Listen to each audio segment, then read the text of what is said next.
Okay? Problem number 42. Now this proportion problem has variables in the denominator. Now again, anytime we have fractions equal a fraction, or we have a fraction somewhere in the equation, anytime we have a fraction with an equation, I just want to clear the denominators one at a time. So down here, I want to imagine that this is just one thing and this is just one thing. So I'm going to start this problem and I'm going to multiply both sides by b minus 4 over 1. Multiply this side by b minus 4 over 1. Now I get b minus 4. b minus 4 is just one thing times 3. And I'm going to write that as 3 times b minus 4 over, and 1 times 3b minus 4, or 3b plus, 1 times 3b plus 4 is 3b plus 4. And that is equal to, now my b minus 4 here, cancel with the b minus 4 here, and I'm left with 2. And now I want to clear the denominator on this side, so I'm going to multiply this by 3b plus 4 over 1. And I'm going to multiply this by 3b plus 4. And again, this is just one thing, so I have 2 times all of that. Now my 3b plus 4's cancel out, and I'm left with 3 times b minus 4 equal to 2 times 3b plus 4. And now I can distribute. So I'm going to distribute my 3 to the b and 3 to the negative 4. So 3 times b is 3b. 3 times negative 4 is minus 12. And on the right-hand side, I'm going to distribute the 2. So 2 times 3b is 6b. And 2 times 4 is 8. Now I have variables on both sides. So I want to get them all collected on one side. And again, my personal preference is to go to the side where the variable is larger.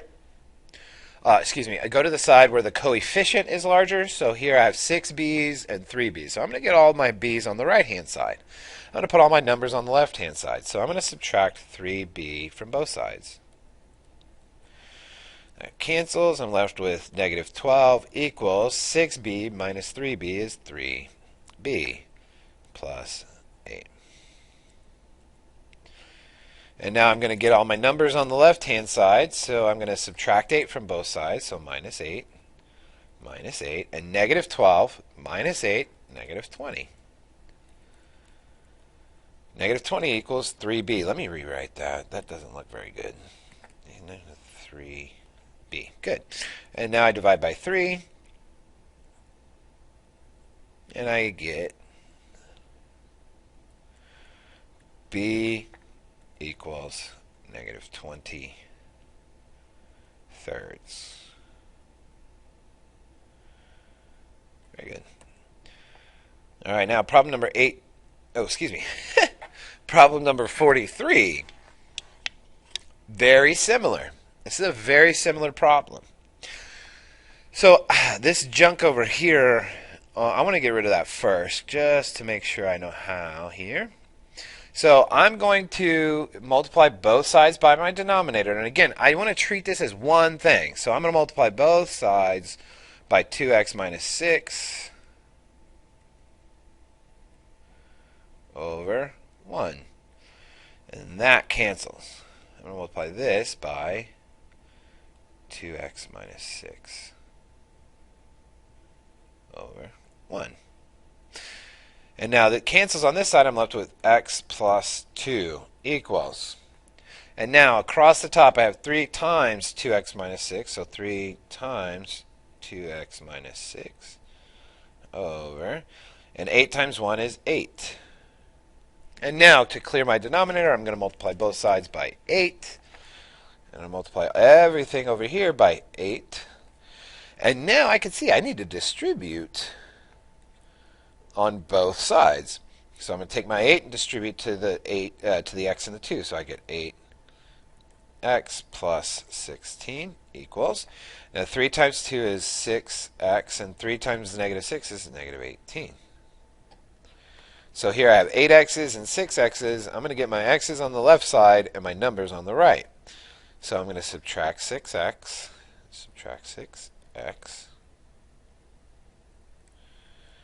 and I'm left with 2x plus 16 equals negative 18. And now I subtract 16,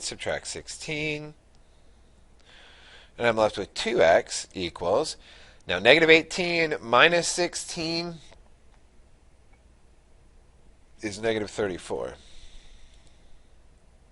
And I'm going to divide by 2,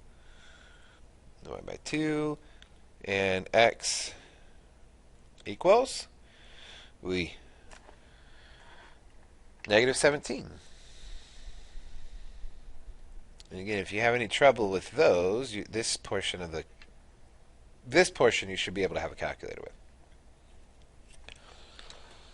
All right. The triangles below are similar. Problem number 48. Woo! All right, so the triangles below are similar. Find the missing side length. Now, again, I want to start, whenever I have these proportion problems, these are going to be proportion problems now, I want to start with my variable in the numerator.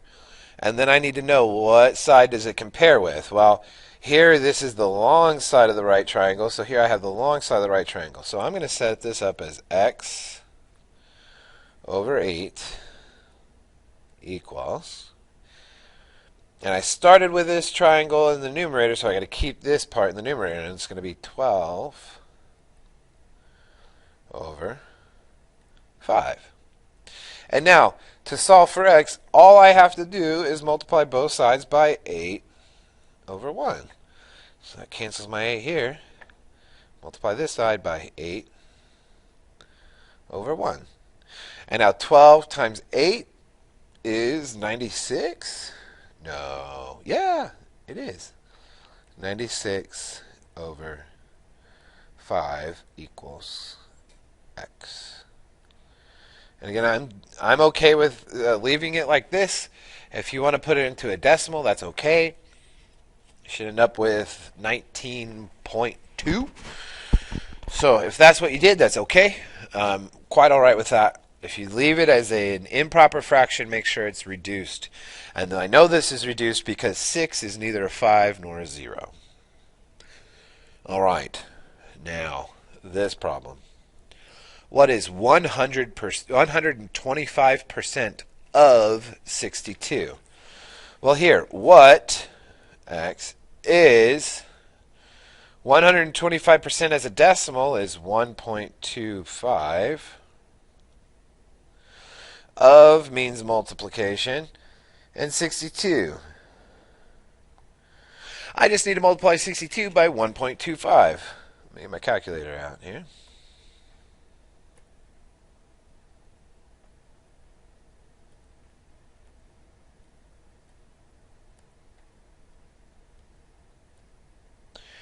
$77.5.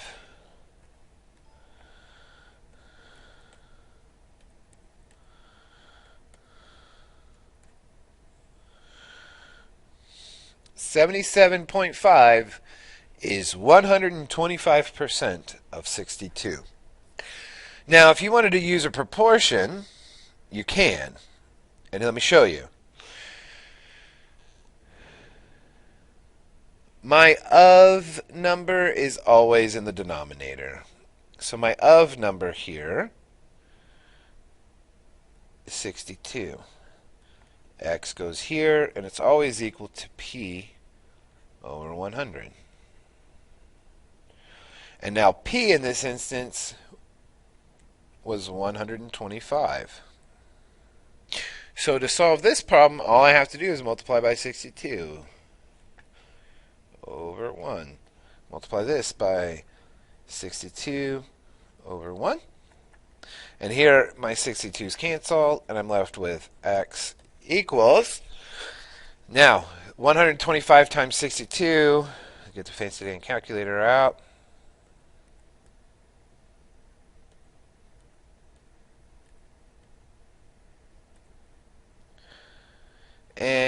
and divide by 100. 77.5. So I go here and I say, you are 77.5. It's not a percent. It's my answer. Are they the same? Yeah. So it doesn't matter how you do it. If you do it in the A equals decimal times B, where B is your of value of 62,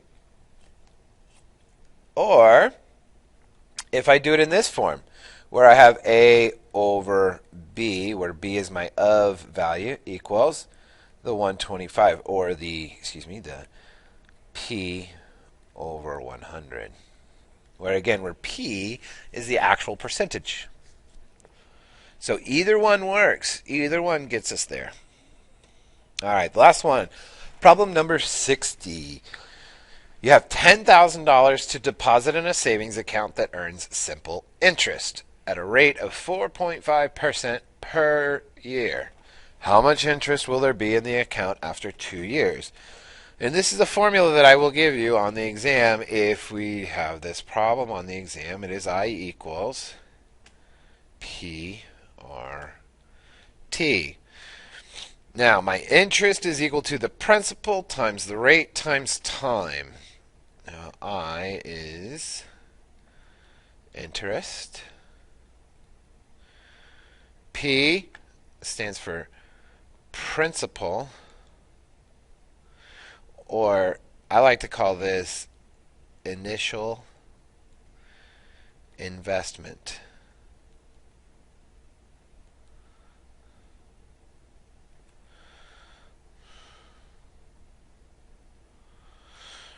Initial investment.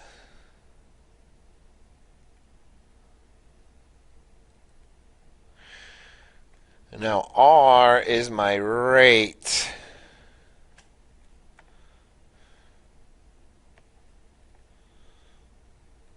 And this is always as a decimal. And T is time. So do I know the interest? How much interest? No, I don't. So I'm going to say I equals my principal. How much did I, what was my initial investment? My initial investment was 10,000. So I have 10,000.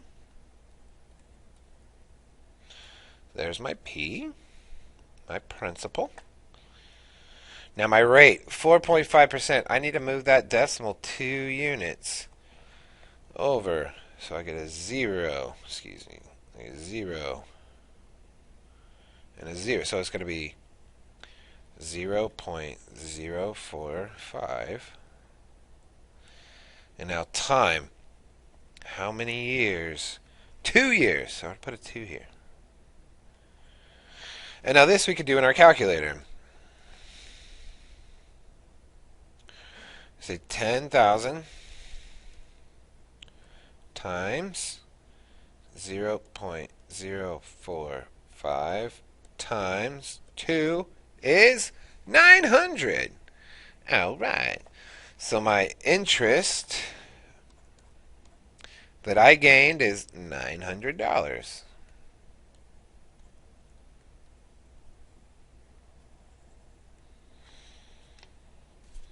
Now again, if we are going to use this formula, I will give it to you. I will provide the formula for the exam if we have this problem on the exam.